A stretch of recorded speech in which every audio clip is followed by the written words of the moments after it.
Good morning, students. Welcome to Learners Academy. Good morning. So the last method, last algebraic method, और वैसे भी देखा जाए तो last method, इसके बाद और कोई method नहीं है of solving a pair of linear equation is cross multiplication method. This is the last method. Okay. Although आप लोग कह रहे हो कि सीबीएसई कोर्स में ये डिलीट हो गया, डिलीटेड पोर्शन में है, बट फिर भी हम इसको सीख लेते हैं. ठीक है, फिर आप डिसाइड कर लेना आपको जो चीज करनी है वो कर लेना, जो छोड़नी है छोड़ देना, मतलब रिवीजन के टाइम पे, है ना. बट एक बार के लिए हम सारा सीख लेते हैं. Okay, because we have so much of time. अभी हम इतना मतलब पीछे नहीं चल रहे कोर्स में. पीछे चल रहे होते तो उस चीज को कंसीडर करते, बट अभी अपन ने एम्पल टाइम पे स्टार्ट किया था, तो अपन अभी बिल्कुल सही स्पीड में चल रहे हैं. तीसरा chapter is about to over, तो ये काफी ठीक स्पीड है ना. आपका कोर्स काफी टाइम पे हो जाएगा, सही टाइम पे हो जाएगा. ठीक है, तो let us start cross multiplication method. देखो उसके नाम से पता चल रहा होगा, cross multiply, that means something कुछ ऐसे ऐसे होगा. क्रॉस मल्टीप्लाई कुछ ना कुछ होगा. ठीक है, अब इक्वेशन सॉल्व करते टाइम भी अपन एक बार क्रॉस मल्टीप्लाई करते हैं, याद रखो. जैसे अभी अपन ने वो जो फ्रैक्शन वाला क्वेश्चन सॉल्व किया था, भाई न्यूमरेटर में कुछ जोड़ दो, डिनोमिनेटर से कुछ घटा दो, फ्रैक्शन मेरा कुछ बन जाता है. इस तरीके के जो इक्वेशंस बनी थी उसको सिंपल फॉर्म में कन्वर्ट करने के लिए अपन ने क्रॉस मल्टीप्लिकेशन अप्लाई किया था. तो ये जो क्रॉस मल्टीप्लाई कर रहे हैं, ये तो क्रॉस मल्टीप्लिकेशन टेक्निक है. क्या है ये? टेक्निक. मतलब ये सॉल्व करने की, मतलब सिंपल अलजेब्रा करने की क्रॉस मल्टीप्लिकेशन टेक्निक है. ये वो मेथड नहीं है, मेथड तो अलग है. समझ में आई बात? आप ऐसे नहीं कह सकते सर एलिमिनेशन में भी कर लिया हमने तो क्रॉस मल्टीप्लिकेशन पहले ही कर लिया. तो वो तो सॉल्व करने के दौरान एक टेक्निक यूज आई जिससे इक्वेशन इजी बनाई गई. क्रॉस मल्टीप्लिकेशन मेथड एक अलग चीज है, होगा उसमें भी ऐसा है कुछ क्रॉस क्रॉस, लेकिन ये चीज और वो चीज अलग है. समझ गए ना? इसको क्रॉस मल्टीप्लिकेशन मेथड मत मान लेना, ये तो क्रॉस मल्टीप्लिकेशन टेक्निक है टू सिंप्लीफाई एन इक्वेशन. सरल बनाने के लिए एक टेक्निक है. इसको तो अपन आज तो ना पढ़ रहे हैं, इस चीज को तो अपन काफी टाइम से पढ़ रहे हैं. 7th 8th क्लास से अपन इसे क्रॉस मल्टीप्लाई कर रहे हैं न्यूमरेटर को डिनोमिनेटर से. लेकिन अभी जो अपन चीज सीखेंगे वो पेयर ऑफ लीनियर इक्वेशंस को सॉल्व करने का एक मेथड है. यहां तक कोई डाउट? दोनों बातों में फर्क समझ में आ गया कि वहां जो कर रहे थे वो टेक्निक थी टू सिंप्लीफाई एन इक्वेशन, यहाँ पे मेथड है to solve a linear equation, a pair of linear equation. यहाँ पे सॉल्व करने का एक मेथड है. ओके, हेडिंग नोट डाउन करी ली सभी ने? ठीक है, तो एक बार लिख लो, फॉर्मेलिटी का काम कर लो, उसके बाद फिर समझाते हैं. लिखिए, for solving a pair of linear equations in two variables by cross multiplication method. अगर क्रॉस मल्टीप्लिकेशन मेथड से हमको एक pair of linear equations in two variables को सॉल्व करना है, तो फर्स्ट ऑफ ऑल क्या करना होता है. और अभी आपको मैं एक चीज बताता हूं, आप जो कह रहे हो ना डिलीट हो गया डिलीट हो गया, उसमें आपके साथ अब कैसा धोखा होगा, हमेशा होता है. उस धोखे के बारे में आपको जानकारी देते हैं. एक बार ये लिखो, अगले चैप्टर से आप कहोगे ही नहीं कि सर ये डिलीट हो गया. First of all the two equations have to be arranged in their standard form. सबसे पहले तो दोनों इक्वेशंस को जो फुली स्टैंडर्ड फॉर्म होती है लीनियर इक्वेशन की, फुली स्टैंडर्ड फॉर्म, उसमें अरेंज करना होगा. फुली स्टैंडर्ड फॉर्म क्या होती है? जो इंट्रोडक्शन में बताई थी आपको काफी टाइम पहले, उसके बाद फिर उसका इतना ज्यादा यूज हुआ नहीं. इंट्रोडक्शन में बताई थी, नेचर ऑफ सॉल्यूशन में बता के फिर छोड़ दी थी. a1x plus b1y plus c1 equal to 0. This is equation 1. a2x plus b2y plus c2 equal to 0. सबसे पहला काम हमको यही करना है कि फुली स्टैंडर्ड फॉर्म में कन्वर्ट करना है. हो जाएगा? फुली स्टैंडर्ड फॉर्म में कन्वर्ट हो जाएगा क्या? बोलो. इधर उधर ले जाके टर्म्स अरेंजमेंट करके इधर उधर ले जाके we can convert it into the fully standard form. हो गया. दूसरा काम क्या करना है, हमको कोएफिशिएंट्स की वैल्यू निकालनी है. 6 कोएफिशिएंट्स दिखाई दे रहे हैं, a1 b1 c1 a2 b2 c2. we are required to find the values of these 6 coefficients a1 b1 c1 a2 b2 c2. यहां तक हो गया नोट डाउन? यानी सरल सी बात है, सबसे पहले जो इक्वेशन दी हुई होंगी उसको फुली स्टैंडर्ड फॉर्म में कन्वर्ट करना, और ये जो 6 कोएफिशिएंट है इनकी वैल्यू निकाल लेना. कंपेयर करके 6 वैल्यूज निकाल लोगे ना. इतना काम तो नेचर ऑफ सॉल्यूशंस वाले क्वेश्चन में भी किया था, सेकंड एक्सरसाइज में किया था ना.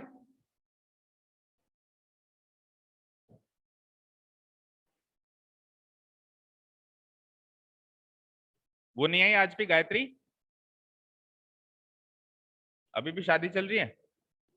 किसकी शादी है उसके? खास दीदी, कजन दीदी? तो बोलो इतने दिन शादी में रहेगी तो यहाँ बैंड बज जाएगा। हाँ? ठीक है, उनको बोलो कि मैनेज करे दोनों साइड। और सुबह सुबह अभी 7 बजे तो कोई शादी का प्रोग्राम चलता भी नहीं है। She can take the class online. अगर वो आउट ऑफ स्टेशन है, निवाई में नहीं भी है, तो भी जहां भी है वहां से ऑनलाइन क्लास नहीं ले सकती? निवाई में ही है तो फिर प्रॉब्लम क्या है? फिर तो ऑफलाइन भी आ सकती है, 1 घंटा पढ़ के जा नहीं सकती वापस शादी के प्रोग्राम अटेंड करने? 7 बजे कौन सा उसको पंडित का सामग्री तैयार करनी है? उसका क्या काम है बताओ? भाई उसका जो भी काम होगा, इसलिए सुबह सुबह क्लास रखी है आपके लिए कि आप जो भी दिन भर काम करना है, किसी को शादी में जाना है, किसी को क्या करना है, आप बाकी काम बाद में मैनेज कर सकते। सुबह सुबह फ्री हो जाओ, क्लास से बाद में मैनेज करो, दिन पूरा दिन आपका है। उसको समझाओ, फ्रेंड है ना आप उसकी, हर एक फ्रेंड जरूरी होता है, तो उसको समझाने के लिए आपकी जरूरत है। ओके चलो देखो, यहां तक हो गया?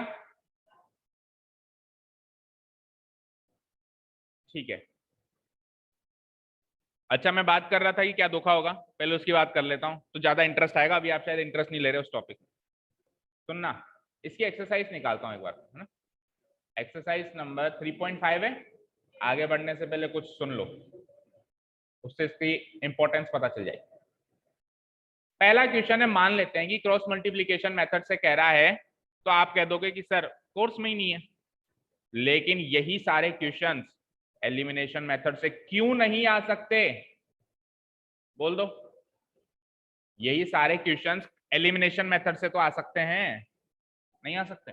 सब्स्टिट्यूशन से तो आ सकते हैं, नहीं आ सकते? अल्टीमेटली सॉल्व तो करके देखना है भाई। बोर्ड दे रहे हो, वर्ड टू वर्ड तो ना क्वेश्चन रखे हुए आएंगे। आपने जो क्वेश्चन 3.2 में, सपोज 3.3 में सपोज करो आपने सब्स्टिट्यूशन मेथड के क्वेश्चन सॉल्व किए, तो 3.3 का कोई क्वेश्चन उठा के उसको एलिमिनेशन मेथड से सॉल्व नहीं करवा सकता क्या वो? या एलिमिनेशन मेथड वाली एक्सरसाइज से कोई क्वेश्चन उठा के सब्स्टिट्यूशन से नहीं सॉल्व करवा सकता क्या? तो ये मेथड कटा है ना, ये मेथड कटा है ना, इसके क्वेश्चन उठा के सब्स्टिट्यूशन से नहीं सॉल्व करवा सकता क्या?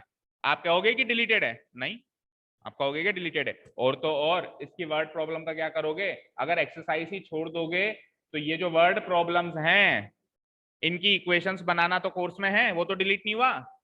बोलो, 3.1 में क्या सीखा था? सिचुएशन से इक्वेशन बनाना, वर्ड प्रॉब्लम से इक्वेशन बनाना। ये क्या है? Word problem. वर्ड प्रॉब्लम से इक्वेशन बनवा रहा है इस चारों पांचों क्वेश्चंस में, तो ये तो डिलीट नहीं हुआ ना, ये चीज तो आ रही है ना। और इससे इक्वेशन बनने के बाद वो कह देगा सब्स्टिट्यूशन से सॉल्व कर लो, और आप उस भ्रम में रह जाओगे कि इसमें से तो कुछ आएगा नहीं। और ऐसा ही होता है, डिलीटेड पोर्शन में हमेशा रिस्क रहता है, तो क्यों हम रिस्क लें? किसी भी टाइप का हम कर लेते हैं सारा सॉल्व। ठीक है, क्लियर है? चलिए फिर आगे की कहानी शुरू करते हैं। ठीक है, अब ये 6 कोएफिशिएंट्स निकलने के बाद कुछ इस तरीके की सिमेट्री अरेंज करनी है। एक बार के लिए आप लिख लो ये सिमेट्री क्या है। आप कहोगे कि सर ये कैसे याद करेंगे इतनी भयानक सिमेट्री? वो याद भी मैं करवाऊंगा, चिंता मत करो, एक बार लिख लो। Now we will arrange these coefficient. वो जो 6 कोएफिशिएंट्स हमने निकाले उसको इस सिमेट्री में अरेंज करना। सिमेट्री का मतलब होता है एक सिस्टम, एक अरेंज किया हुआ सिस्टम, उसको क्या कहते हैं? सिमेट्री। तो ये अरेंज किया हुआ एक सिस्टम है कोएफिशिएंट्स का, इसमें इसको अरेंज करना है। x divided by b1 c2 minus b2 c1 equal to y divided by c1 a2 minus c2 a1 equal to 1 divided by a1 b2 minus a2 b1।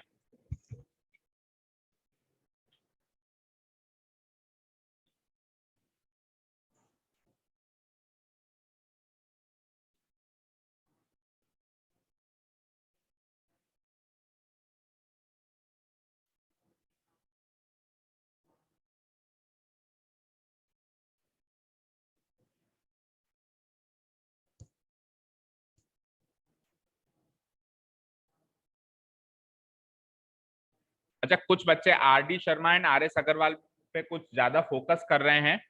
Focus कर रहे हैं मतलब घुसे हुए हैं उसमें। कुछ बच्चे कहा ना मैंने, सारे कहा क्या? तेरे को क्या बता, तू के सारे बच्चों को घर जाके देख के आता है, फिर मना क्यों कर रहा है? हाँ, तो उन बच्चों को सजेशन ये है कि R D Sharma R S Agarwal करो, उसमें कोई प्रॉब्लम नहीं है, बट मेक श्योर कि एनसीईआरटी सबसे पहले होनी चाहिए। एनसीईआरटी छोड़कर अगर आर डी शर्मा और आर एस अग्रवाल कर रहे हो तो ये एक तरीके से वो हो गया कि खुद के माँ बाप को छोड़कर पड़ोसियों के माँ बाप की सेवा जाके कर रहे हो। समझ रहे हो? ठीक है ना, समझ गए ना कुल मिला के इन शॉर्ट बात को। सबसे पहले एनसीईआरटी है, पहले घर को देखो फिर जाओ पड़ोस में। ठीक है, अल्टीमेटली जो पोर्शन आएगा मैक्सिमम पोर्शन, यानी मैं कह सकता हूं 90 to 95% जो पेपर आएगा वो एनसीईआरटी से आएगा। तो 10 या 5% पेपर ही थोड़ा सा हो सकता है आरडी लेवल का या आरएस लेवल का। और अगर आप खुद के नॉलेज के लिए पढ़ रहे हो तो बहुत अच्छी बात है, आगे के लिए काम आएगा। आप डिफरेंट डिफरेंट पैटर्न के क्वेश्चंस करेंगे तो आपकी नॉलेज बढ़ेगी, आपकी प्रैक्टिस अच्छी होगी, वो एक अलग चीज है।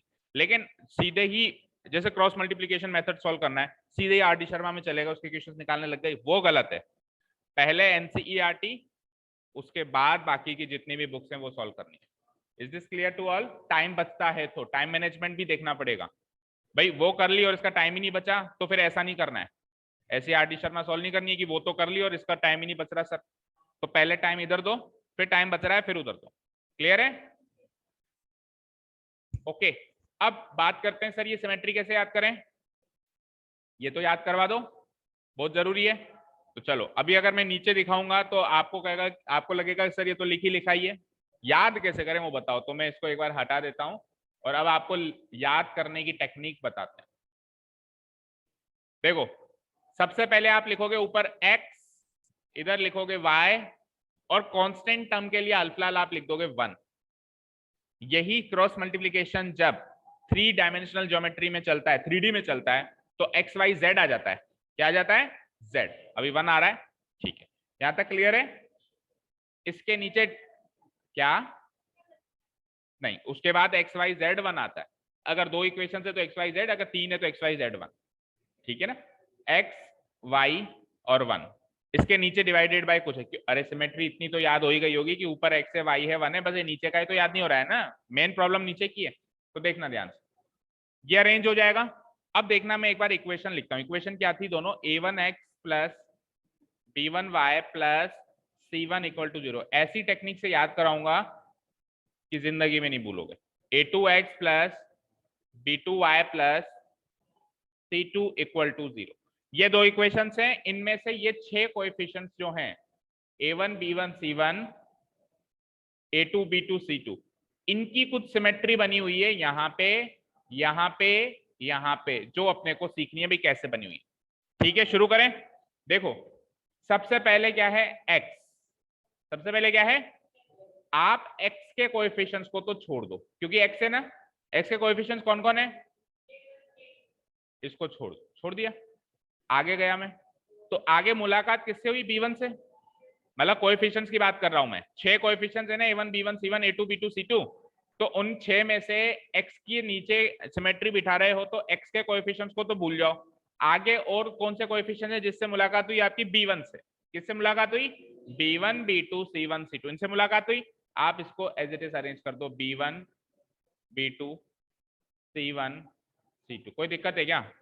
जैसे वहां अरेंज है वैसे के वैसे अरेंज कर दिया आपने, b1 b2 c1 c2। बोलो, जैसे वहां पर है वैसे के वैसे अरेंज हो गया? बोलो, कोई दिक्कत नहीं है? ठीक है, आगे चलता हूं। अब y के नीचे की बात करनी है। अब क्या करनी है? y के नीचे की बात करनी है। तो जैसे x के नीचे की बात कर रहे थे तो x के कोएफिशिएंट्स को छोड़ दिया था हमने। अब y के नीचे की सिमेट्री की बात कर रहे हैं तो y के कोएफिशिएंट्स को भूल जाओ और आगे चलो। किससे मुलाकात हुई?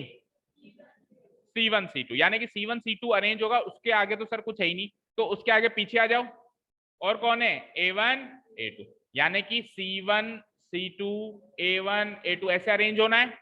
अरे देखो, c1 c2 तो पहले ही अरेंज है, तो केवल और केवल क्या अरेंज होगा? a1 a2। समझ आया क्या भाई? अरेंजमेंट ये होना है ना, c1 c2 a1 a2। तो c1 c2 तो पिछले का ही कॉपी पेस्ट मारोगे, बार बार थोड़ा लिखोगे, लिखा हुआ है ना c1 c2। तो केवल और केवल क्या लिखना है? a1 a2। चलते हैं लास्ट सिमेट्री को अरेंज करने चलते हैं। अब देखना,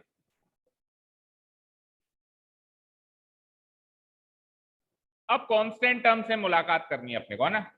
तो कांस्टेंट टर्म के नीचे की सिमेट्री बिठानी है, तो कांस्टेंट टर्म को तो भूल जाओ भाई, जिसके नीचे की सिमेट्री बिठानी है उन वाले कोएफिशिएंट्स को तो भूल जाओ। भूल गए? अब आगे चलना है। याद रखे, आगे चलना है हमेशा, पीछे कभी भी नहीं आना है। एक वो म्यूजिकल चेयर वाला गेम नहीं होता है, जिसमें वो साउंड म्यूजिक बंद होता है, तो अपने को अगर अपने सामने चेयर है तो बैठ जाना है, और अगर चेयर नहीं है तो आगे वाली चेयर पे चलना होता है, पीछे जाना अलाउड नहीं होता है ना भाई। अगर पीछे चेयर पड़ी है तो आप पीछे नहीं आ सकते, आपको घूम के आना पड़ेगा और आगे वाली चेयर पे ही बैठना होगा। खेला होगा ना, तो ऐसे क्या देख रहे हो? हाँ खेला है ना, नहीं खेला? हाँ, तो उसकी तरह यहाँ पे भी आपको क्या करना है, आगे ही जाना है, पीछे जाना अलाउड नहीं है। तो इसके आगे गए तो इसके आगे तो कोई कोएफिशिएंट ही नहीं है, तो मैंने क्या कहा, इसके आगे का मतलब है फिर इसके आगे से घूम के आएंगे, जैसे वो म्यूजिकल चेयर में घूम के आते हैं, तो वापस मुलाकात किससे होगी, A1 A2 और फिर उसके आगे B1 B2। मतलब इसके नीचे अरेंजमेंट ये होना है A1 A2 B1 B2। ये देखो A1 A2 तो ऑलरेडी अरेंज है, केवल और केवल क्या अरेंज होगा, B1 B2। ये चीजें समझ में आ गई क्या? ये टर्म अरेंजमेंट समझ, कोएफिशिएंट अरेंजमेंट समझ में आ गया? अब आप वही करो जो इस मेथड का नाम है। क्या नाम है इस मेथड का? Cross multiplication method. ठीक है, क्रॉस मल्टीप्लिकेशन मेथड। इसको इससे मल्टीप्लाई करो, माइनस इसको इससे मल्टीप्लाई करो। फिर से सुनो, इसको इससे मल्टीप्लाई करना है, माइनस करना है। देखो ऐसे का मतलब मल्टीप्लाई, ऐसे का मतलब मल्टीप्लाई, ऐसे का मतलब माइनस, हॉरिजॉन्टल का मतलब माइनस। तो इसको इससे मल्टीप्लाई किया, माइनस B2 को C1 से मल्टीप्लाई किया, आगे आ जाओ। इसको इससे मल्टीप्लाई किया, माइनस इसको इससे मल्टीप्लाई किया, फिर आगे आ जाओ।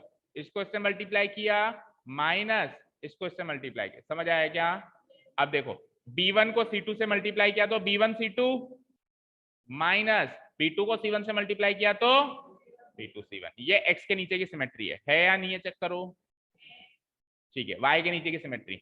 C1 को A2 से मल्टीप्लाई किया, C1 A2 minus C2 A1। ये है y वेरिएबल के नीचे की सिमेट्री। 1 के नीचे आ जाओ, A1 B2 minus A2 B1। Check करो, यही सिमेट्री है तीनों। तो अब अगर आप ये सिमेट्री याद कर सकते हो तो बहुत ही बढ़िया बात है, बट काफी रिस्की है, क्योंकि क्या है, अगर एक भी चीज भूल गए, C2 की जगह B2 भी लगा दिया तो गई भैंस पानी में। तो रिस्की तो है, अगर याद करो तो अच्छी बात है, नहीं तो ये मेथड टेक्निक तो समझ ही गए। अरेंज करना है, ऐसे क्रॉस करना है, ऐसे माइनस करना है, ऐसे क्रॉस करना है, बन जाएगी सिमेट्री। हाँ, P2 C1 को इधर नहीं लिख सकते, क्योंकि माइनस करते हैं तो माइनस करना कॉम्यूटेटिव नहीं होता है, सब्ट्रैक्शन करना कभी भी कॉम्यूटेटिव नहीं होता। कॉम्यूटेटिव मतलब जैसे a प्लस बी और b प्लस ए बराबर होते हैं, तो कहते हैं कि एडिशन करना कॉम्यूटेटिव। कॉम्यूटेटिव का मतलब उल्टा करना अगर बराबर हो, जैसे मल्टीप्लीकेशन और एडिशन, ये चीज तो क्या होती है, कॉम्यूटेटिव होती है। a प्लस बी प्लस ए होता है और a इंटू बी इंटू ए होता है। हाँ श्रेष्ठ, क्या हुआ, क्या हुआ, क्या बात कर रहा है, क्या बात कर रहा है उससे? पैर क्यों अड़ा रहा है उसके? पैर मत अड़ावे उसके, पाप लगेगा। ठीक है, हाँ। तो क्या कह रहे थे अपन कि, क्या कह रहे थे, बुलवा दिया मुझे, क्या कह रहे थे?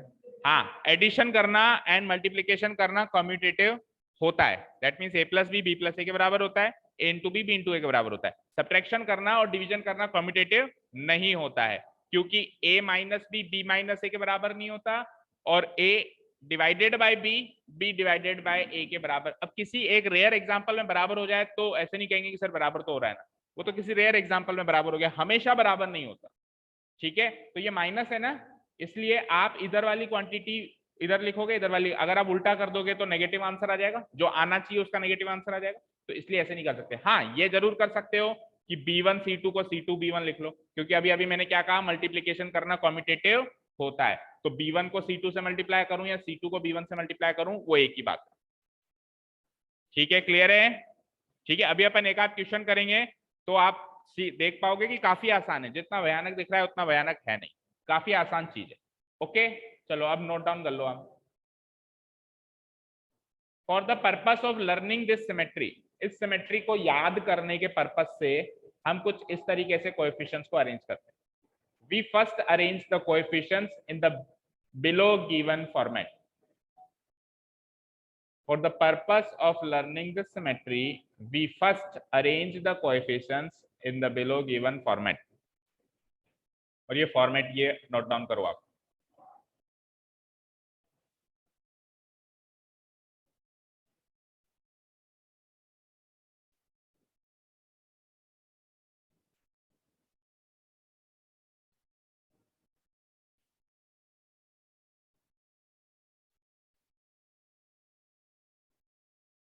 हो गया नोट डाउन?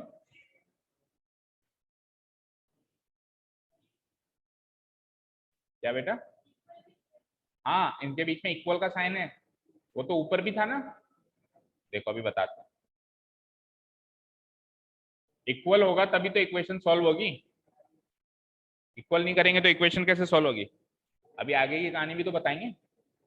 इक्वेशन सॉल्व थोड़ा ना हुई है अभी तक, अभी तक तो केवल अपन एक सिमेट्री अरेंज की है, वो क्यों करी है, उससे क्या होगा, वो सारी बातें अब सीखेंगे।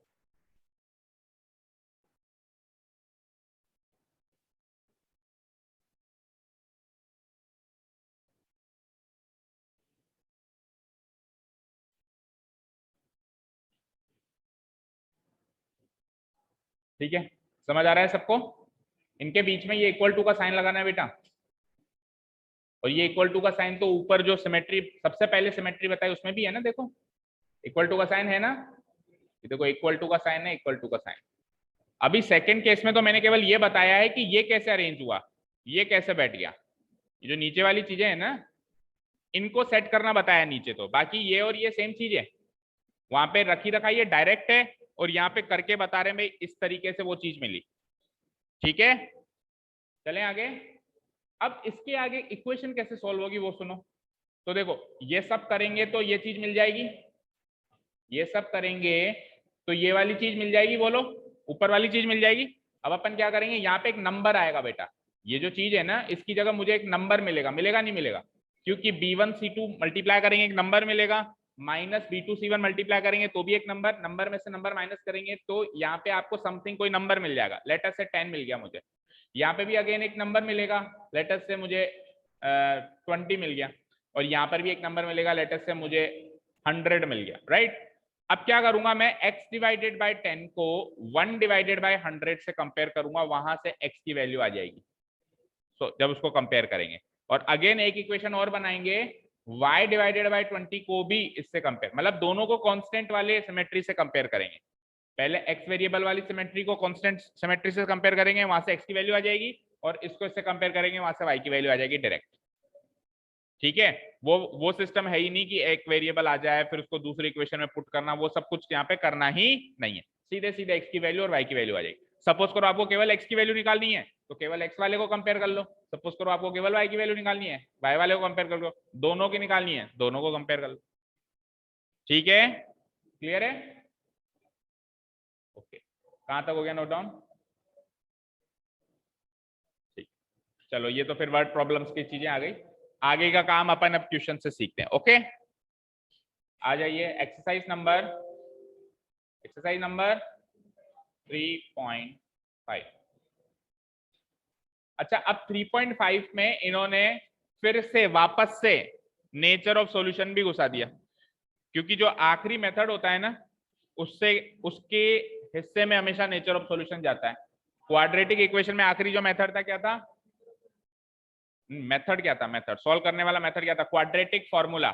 तो क्वाड्रेटिक फॉर्मूला में उसने नेचर ऑफ रूट्स को घुसा दिया था, तो जो आखिरी मेथड है उसके हिस्से में हमेशा ये नेचर ऑफ सॉल्यूशन आता है। हालांकि नेचर ऑफ सॉल्यूशन की एक एक्सरसाइज पहले हो चुकी है, बट फिर भी इसने वापस से वही चीज घुसा दी, कोई बात नहीं, तो हमारा रिवीजन हो जाएगा। देखो, which of the following pairs of linear equation has unique solution, no solution और infinitely many solution। पहले तो आपको 1 2 3 4 चारों क्वेश्चन में बताना है कि किसमें तो यूनिक सॉल्यूशन है, किसमें नो सॉल्यूशन है, किसमें infinitely many solution.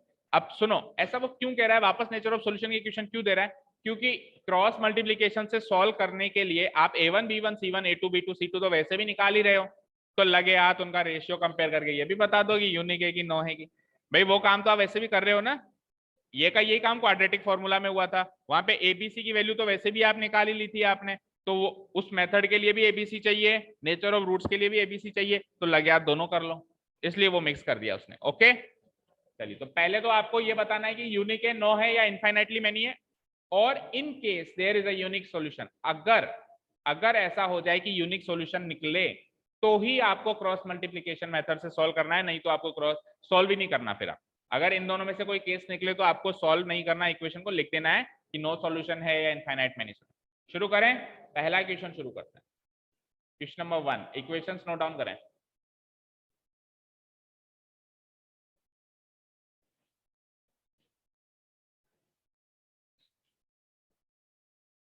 Here the given equations are, the given linear equations are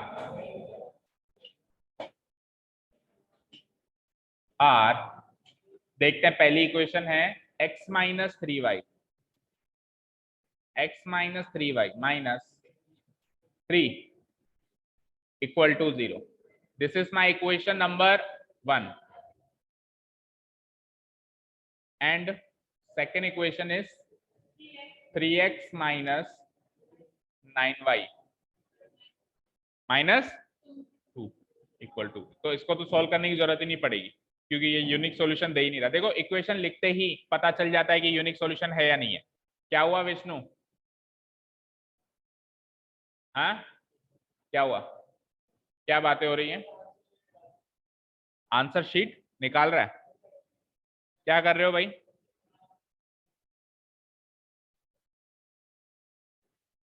हाँ तो ये इक्वेशन 1 है और ये इक्वेशन 2 है।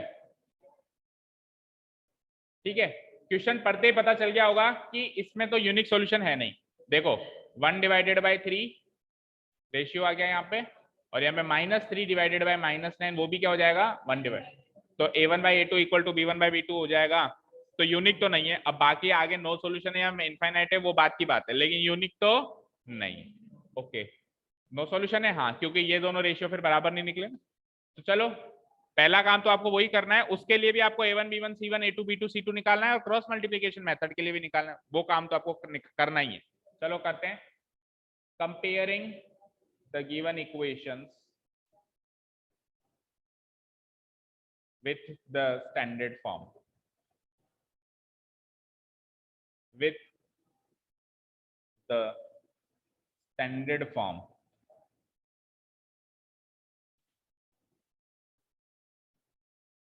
standard form, that is standard form अभी अभी बताई थी, याद होंगी सबको। a1x plus b1y plus c1 equal to 0 and दूसरी इक्वेशन के लिए a2x plus b2y plus c2 equal to 0। ये स्टैंडर्ड फॉर्म्स है हमारी, इससे हमको उनको कंपेयर करना है जो गिवन इक्वेशन। ठीक है तो देखो a1 की वैल्यू हो जाएगी 1, x नहीं 1, b1 की वैल्यू हो जाएगी माइनस, c1 की वैल्यू हो जाएगी अगेन माइनस, फिर आ जाओ a2 की वैल्यू हो जाएगी +3, b2 की वैल्यू हो जाएगी -9 एंड c2 की वैल्यू हो जाएगी, ये a1 b1 c1 a2 b2 c2 आ जाएगा इजीली। चलिए तो लिख दो वी गेट कंपेयर करने से हमारे पास a1 b1 c1 a2 b2 and c2 की वैल्यूज आ जाएंगी। a1 b1 c1 है 1 -3 -3, 1 -3 -3, a2 b2 c2 है 3 -9 -2, 3 -9। ठीक है यहाँ तक कोई डाउट नहीं है। अब फर्स्ट ऑफ ऑल सॉल्व करने से पहले अपने को नेचर चेक करना है। तो नेचर चेक करने के लिए क्या करते हैं, कोएफिशिएंट का रेशियो निकालते हैं, a1/a2 का रेशियो, b1/b2 का रेशियो और c1/c2 का रेशियो। तो निकालो ratio. Now a1/a2 will give me what 1/3। ठीक है b1/b2 ये क्या देगा अपने को -3 डिवाइडेड बाय -9, माइनस से माइनस खत्म, 3/9 हो जाएगा वापस 1/3, और c1/c2 ये रेशियो चेक करो। c1 क्या है -3 और वो क्या है -2, तो माइनस से माइनस खत्म 3/2। तो देखो a1/a2 और b1/b2 तो है बराबर, बट नॉट इक्वल है ये c1/c2 से। तो ऐसी कौन सी सिमेट्री होती थी जिसमें a1/a2 इक्वल टू b1/b2 है बट नॉट इक्वल टू क्या, नो सॉल्यूशन। लाइंस कौन सी होती थी, पैरेलल लाइन। सारी बातें याद रखना है ना। ओके तो नो सॉल्यूशन का केस है तो आपको आगे सॉल्व नहीं करना। तो मैं यहाँ लिख दूंगा hair A1 by A2 equal to है B1 बाय B2 के, B1 बाय B2 के, but both of them are not equal to C1 by C2. ठीक है, so the given pair of linear equations has no solution. The given pair of linear equations has no fine. कई बच्चे यहाँ पे have लिखते हैं, have सही है कि हैज सही है, चलो बताओ। अच्छा क्यों सर, आपने लिखा इसलिए, क्यों हैव भी सही हो सकती? हाँ चलिए बच्चों, now question number 2, question number 2, 2x plus y equal to 5 and 3x plus 2y equal to 8। चलिए नोट डाउन करिए। Here the given equations are। Online students आवाज आ रही है आप लोगों को? Suyash and Ayush? Yes, sir. Okay, here the given equations are,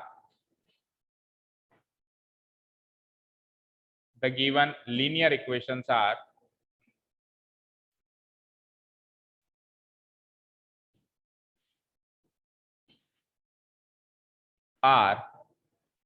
equations हैं 2x plus y equal to 5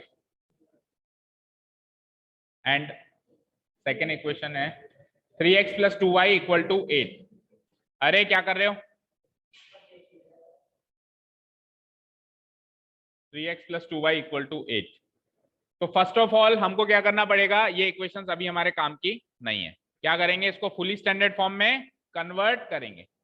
तो इधर से फुली स्टैंडर्ड फॉर्म क्या बनेगी, 2x plus y, 5 को इधर बुला लो, -5 इक्वल टू 0, और इधर से स्टैंडर्ड फॉर्म क्या बनेगी, 3x plus 2y -8 equal to 0। दो ऐसे टाइप के क्वेश्चंस जिसमें फुली स्टैंडर्ड फॉर्म की जरूरत पड़ेगी, एक तो है क्रॉस मल्टीप्लिकेशन मेथड से सॉल्व करना हो जब, और एक नेचर ऑफ सॉल्यूशंस करना हो जब, और नहीं तो सब्स्टिट्यूशन मेथड में भी इस फॉर्म से काम चल सकता है, और एलिमिनेशन मेथड में तो काम ही इसी फॉर्म से चलता है। समझ गए? ठीक है, तो सुटेबिलिटी देखनी होगी कि इक्वेशन किस फॉर्म में given.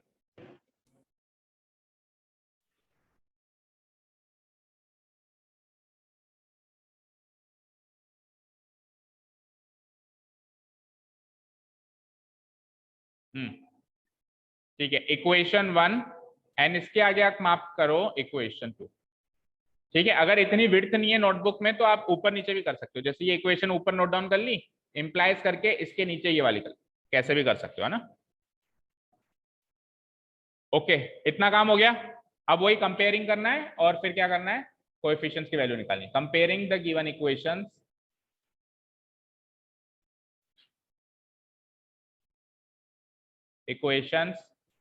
with the standard form। चाबी ले जाओ, ये देना बेटा मुस्कान। with the standard form, मिल गई, चलो रहने दो, मिल गई।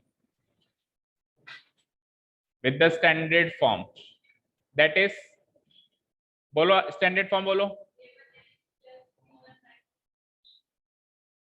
इक्वल टू 0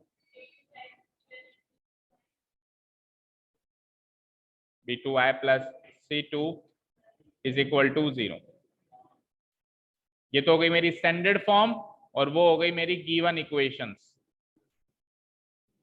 ठीक है,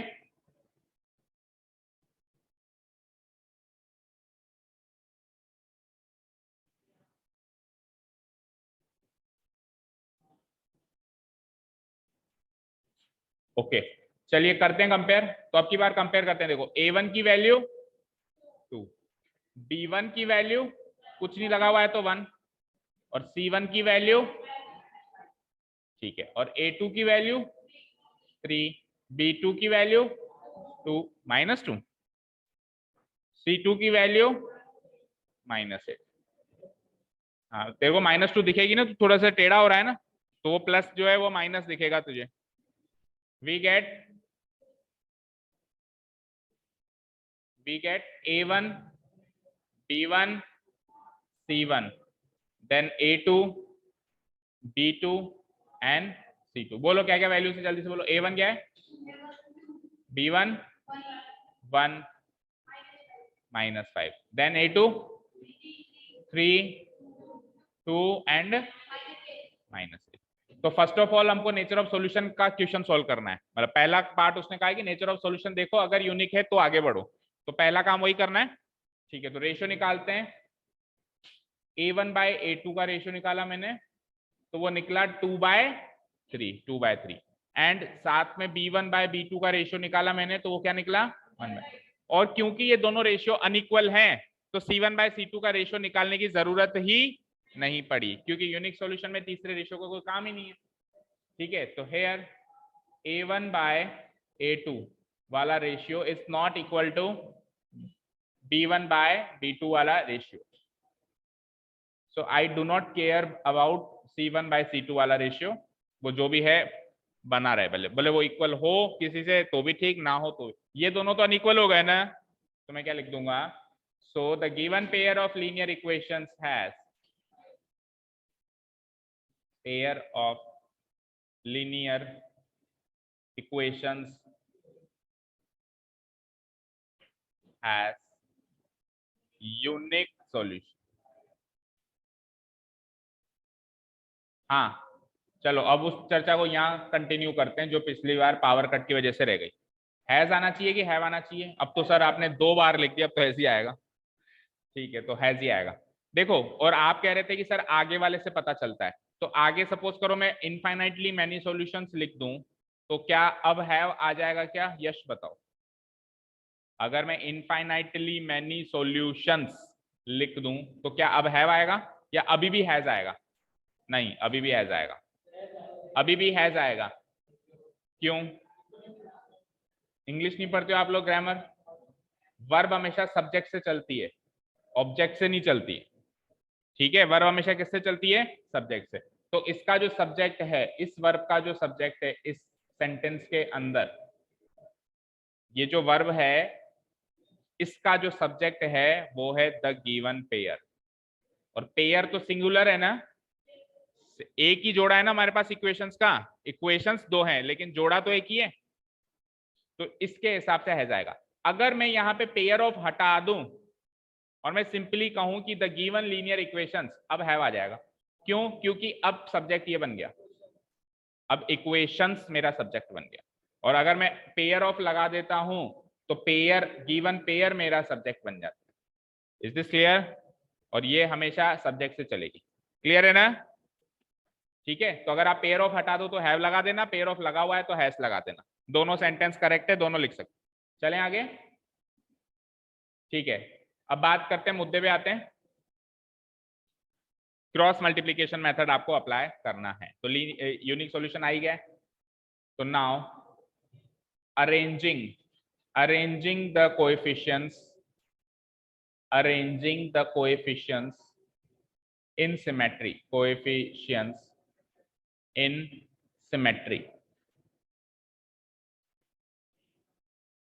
इसमें अरेंज करना है। वी गेट, तो अब आपको वो सब नहीं लिखना, सुनो। A1 A2 B1 B2 से अरेंज करने के बाद जो मिला था ना, जो पहले अपन ने चीज देखी थी, सीधे वो लिखनी है क्वेश्चन के अंदर। ठीक है, तो किसी को याद है क्या? याद है तो अच्छी बात है, नहीं है तो और भी अच्छी बात है, क्योंकि एक्चुअली इसको याद करके फायदा ही क्या है? याद करके उल्टा हम हमारा रिस्क बढ़ा देंगे, क्योंकि याद होगा तो कॉन्फिडेंस होगा, हमको लगेगा हमको याद है, लेकिन अगर कहीं भी कोई गलती हो गई तो इससे अच्छा है अपन सीधा उसी में चल। ठीक है ना? तो x के नीचे क्या आता है? B1 C2 minus B2 C1। Simple सा लॉजिक है, अगर इधर से नहीं समझ आया तो इक्वेशंस में देख लो। x के नीचे क्या आएगा? x के नीचे क्या आएगा? इसको तो भूल जाओ। B1 C2 minus B2 C1 लिखो। x के नीचे B1 C2 minus B2 C1। Okay, y के नीचे की सिमेट्री चेक करते हैं। आ जाओ, इक्वेशंस जहां लिखी हुई है वहां से सीधा पकड़ लो। y के नीचे की बात कर रहे हैं तो B1 B2 को तो भूल जाओ। C1 C2 के बाद मान लो ये A1 A2 अरेंज है, ऐसे मान लो ये अरेंज है। क्या लिखोगे, C1A2 minus C2A1, C1A2 minus C2A1 लिखो। C1A2, ये फैन ऑफ करके आओ बेटा, ये वाला भी पीछे से आप बैठो, चलो जाओ, कोई भी एक जना जाओ। C1A2 माइनस C2A1, C1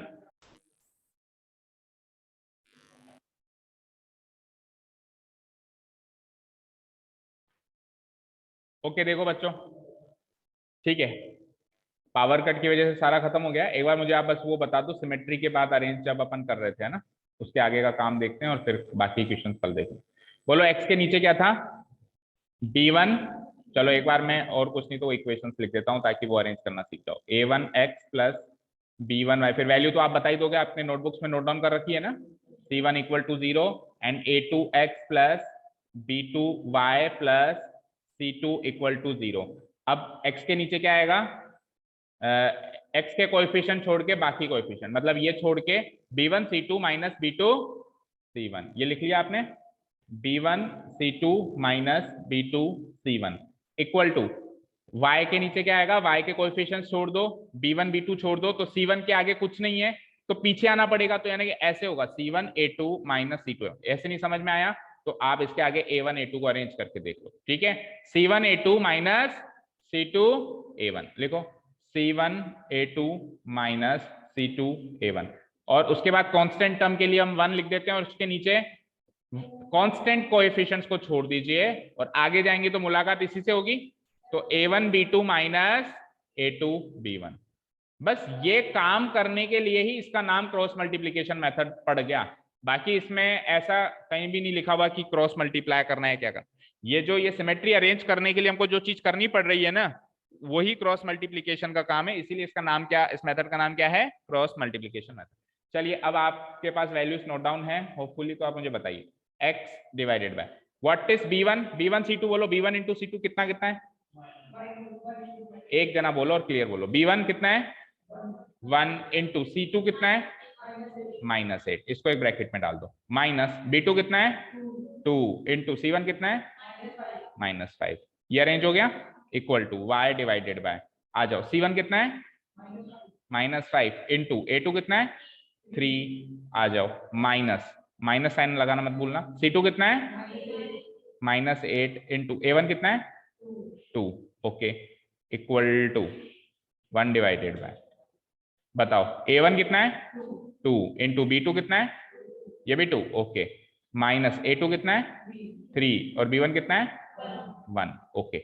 इसको करते हैं अरेंज, मतलब सॉल्व करते हैं नीचे, तो x divided bye 1 into -8 -8 minus 2 into -5, भाई इसका आंसर -8 आया और एक माइनस ऑलरेडी बीच में लगा हुआ है, इसका आंसर -10 आया, समझ रहे हो।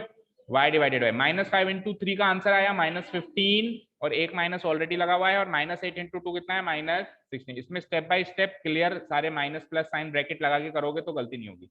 1 डिवाइडेड बाय 2 2 जा 4 आया, हालांकि पॉजिटिव है लेकिन फिर भी एक बार के लिए ब्रैकेट में डाल दो ताकि गलती ना हो, और 3 1 जा 3, ओके, यहाँ तक कोई डाउट नहीं है। अब ये प्लस माइनस साइन के को सॉल्व करो, तो x डिवाइडेड बाय, देखो -8 माइनस माइनस क्या होता है प्लस, तो -8 plus 10 plus 2, y divided bye, इधर आ जाओ -15 माइनस माइनस अगेन प्लस, तो -15 प्लस 16 क्या होगा अगेन +1, और 1 डिवाइडेड बाय 4 - 3 क्या होगा अगेन 1, ओके। तो यहां से इतना सॉल्व हो गया, अब इसके बाद तो सॉल्व हो नहीं सकता, तो मैंने क्या कहा x की वैल्यू निकालनी है तो x वाली सिमेट्री को कोएफिशिएंट सिमेट्री से कंपेयर करो, y की वैल्यू निकालनी है तो y वाली सिमेट्री को, दोनों को कोएफिशिएंट सिमेट्री से या रेशियो से कह दो कंपेयर करना है आपको, ओके। तो पहले मैं x डिवाइडेड बाय 2 को कंपेयर कर रहा हूँ 1 डिवाइडेड बाय 1 से, और साथ के साथ ही साइमल्टेनियसली y डिवाइडेड बाय 1 को कंपेयर कर रहा हूँ 1 डिवाइडेड बाय 1 से, ठीक है।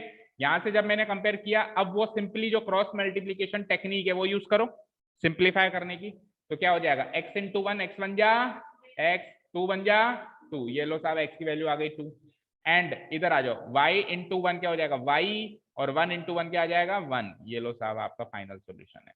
Therefore x, y equal to 2, 1। तो एक बार वो 2-3 क्वेश्चन प्रैक्टिस कर लोगे ना, सबसे आसान मेथड ही ये लगेगा आपको, समझ रहे हो, सबसे इजी मेथड है अगर 2-3 क्वेश्चन अच्छे से प्रैक्टिस कर लिए, ठीक है। अब होमवर्क नोट करो कल का, देखो इनके नेचर ऑफ सॉल्यूशन तो देखते ही बता दो दोनों के जल्दी से। 3 divided by 6 1/2, -5 divided by -10 same आ गया। आगे चलो 20 उधर जाएगा तो -20 और 40 भी उधर जाएगा तो -40, ये भी 1/2, तो तीनों ही सेम आ गए। तो इनफाइनाइटली मैनी सॉल्यूशन, यानी इसको नहीं सोल्व करना क्रॉस मल्टीप्लिकेशन मेथड से, इसको केवल नेचर ऑफ सॉल्यूशन निकाल के छोड़ देना है। आ जाओ लास्ट वाला, दोनों क्वेश्चन होमवर्क है। 1/3 ओके, -3 बाय -3, -3 बाय -3 यानी 1/1 और -7 बाय -15 माइनस माइनस कट जाएगा 7/15। चलो शुरू के दो ही अनइक्वल हैं तो तीसरे से तो मतलब ही नहीं है, यानी कि इसमें क्या आ गया यूनिक सॉल्यूशन। यानी क्वेश्चन नंबर 4 ही आपको सॉल्व करना है क्रॉस मल्टीप्लिकेशन से, थर्ड में तो बस नेचर ऑफ सॉल्यूशन निकाल के छोड़ देना। तो थर्ड एंड फोर्थ कर लोगे होमवर्क में, ठीक है, थर्ड एंड फोर्थ होमवर्क करो, बाकी क्वेश्चन कल देखो। Thank you so much for listening to us, have a nice day, keep learning and bye.